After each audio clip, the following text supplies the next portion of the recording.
57, 58, 59, 60. Nice. That was good. Okay, so for today, we get to do something a little different. That's right. Al and I will tell you our personal stories on how we got our flat abs and give you some great tips. Let's get into it.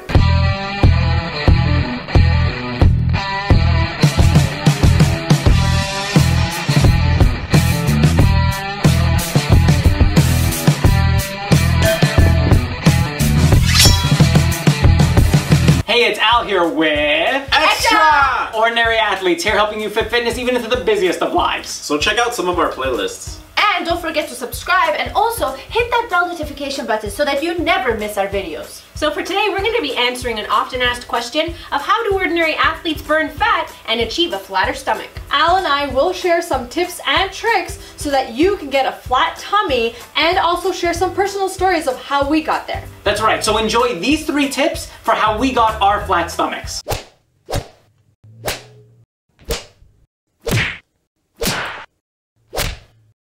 Tip number 1, realize that snacks can be your friend. Unless you're trying intermittent fasting, realizing that snacks can be your friend is really important. This is key for helping you with your belly fat and your waistline and to achieve your desired body goals. Snacking, if done right, can be a key part in anyone's diet. It can help provide some extra micronutrients that you may be missing. It can also help curb your appetite for later on. It can also help maintain your energy, both mental and physical, consistent throughout the day. And it helps fill in those hunger gaps that you may have during the day. Another key point about snacks is that it really depends on what you need on a particular day. It's very adjustable. So for me, I look at what I have planned for my day and then choose my snacks accordingly. If I'm gonna do a lot of strength training during the day, I'm gonna need a little bit more of protein.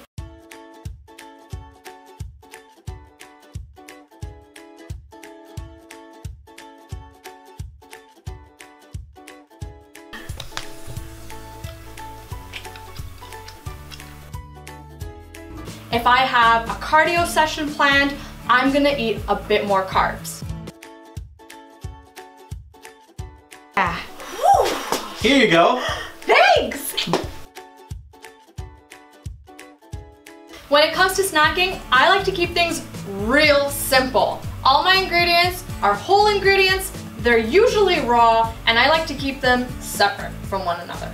So what does my plate look like? Well, I could grab big red juicy tomato, then I cut up some red crunchy pepper, and then for my protein, grab that oven roasted, skinless, boneless chicken breast. Sounds so good. Now I've gotten a lot of comments and tons more weird looks based on how I eat. But the truth is I love it and it really does work for me. So I'm sticking with it. Now what I do may not work for everyone and you really got to figure out what works best for you. But my key tip for you is the following. Focus on whole ingredients and do not eat prepackaged and processed foods. And for those of you who are afraid that this is really bland, don't worry, your taste buds will adjust. So you don't have to snack exactly like I do, but some key rules still apply. When we're talking about snacks, we are not talking about chips, candy bars, cakes, or pastries. Those are a no. So when choosing your snacks, find ways of nourishing your body. Think of all the things you need. Micronutrients, vitamins, minerals, macros such as fat and proteins, and carbs depending on your activity level. So I recommend celery or carrot sticks with a bit of hummus, plain yogurt with a bit of berries, or a handful of nuts like walnuts or almonds, or even if you're super busy, just grab a banana. So don't believe that bad rap that snacking has gotten. If done right, it can push you towards the path of getting a flatter stomach. Tip 2. Don't diet, make small habit-forming changes over time. And we talk a little bit about some of the changes that you can make in our 5 nutrition changes you should make today video, so definitely check that out. But I'll tell you about one of the first changes I made, and this was over a decade ago, well before I even got into nutrition or anything like that. As I grew up, as a good Italian boy does, I used to eat hot calabrese salami every day for lunch without fail, in an Italian panino with some type of cheese, either Asiago or Havarti or something like that. And I honestly didn't think it was bad for me. In fact, I used to actually think it was quite nutritious, and I would eat it every day for years. Now remember, this was when I was back in high school, so long before I knew better. So I eventually came to learn about cold cuts and processed meats. I learned about the obscene amounts of nitrates and sodium. I also learned about the ridiculous percentages of fat in the salami that I was eating. And we're not talking about mostly healthy fats either. It became clear to me the connection between processed meats and heart disease and weight gain. And in another video, we even talked about how the World Health Organization has linked it to cancer. Okay, so the problems with my former lunch are many. But getting rid of the processed meats was only the first change I made. And here's the tip.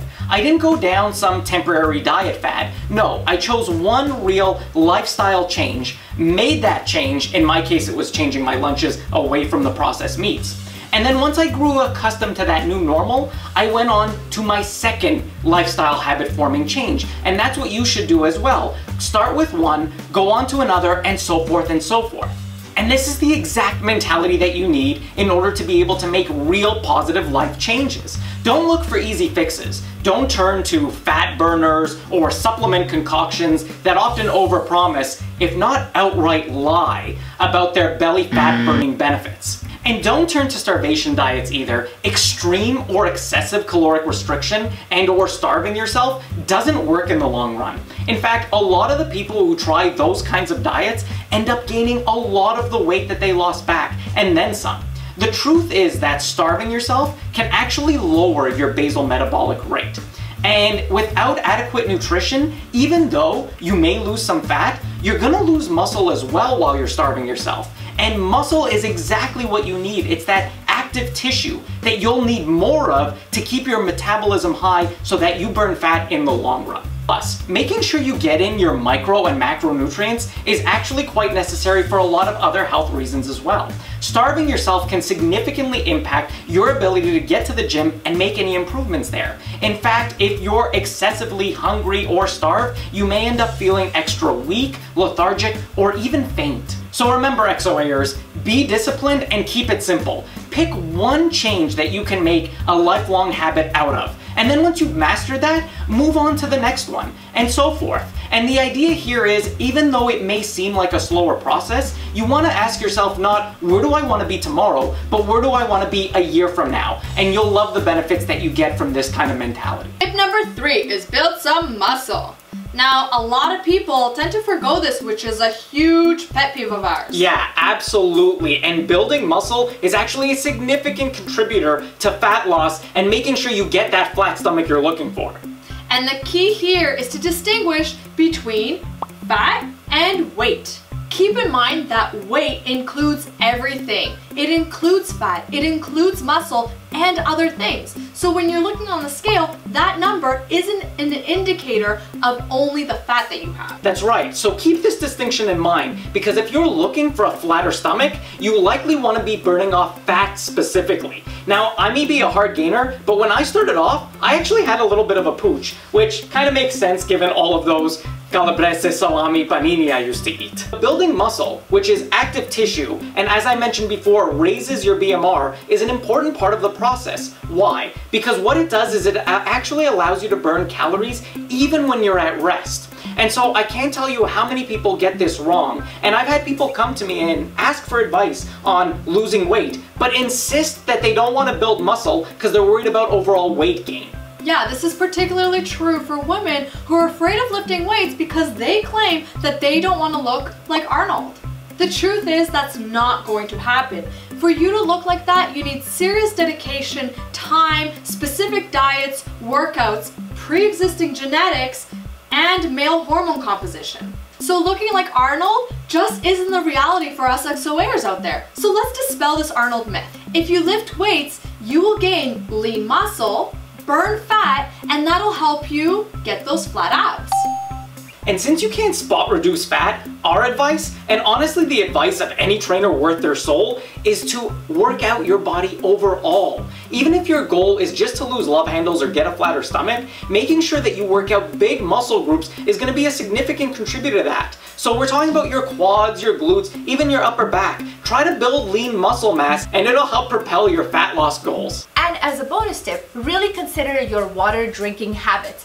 Now, we stress this a lot because people really don't realize how dehydrated they can get throughout the day, and that can really impact your fitness and your health goals. So we aren't going to give one size fits all recommendation on how much water you should drink or when you should drink it, because that's largely oversimplistic and not completely accurate. The truth is that the amount of water you need is based on a variety of factors, and that changes between people and over time. Some examples include daily activity level, age, body size, temperature, sun exposure, and health-related issues. In fact, we may make a different episode covering these variables and how they impact how much water you may need. There's a growing consensus in the scientific community that reaching your daily water requirements actually helps with your weight goals, although more research is needed. Water is needed for a lot of different reactions that happen in your body, and this includes burning fat. And if you're only drinking coffee and pop and artificial juices throughout the day, there's a good chance you're dehydrating yourself and actually compromising your own metabolism. So go and drink that water.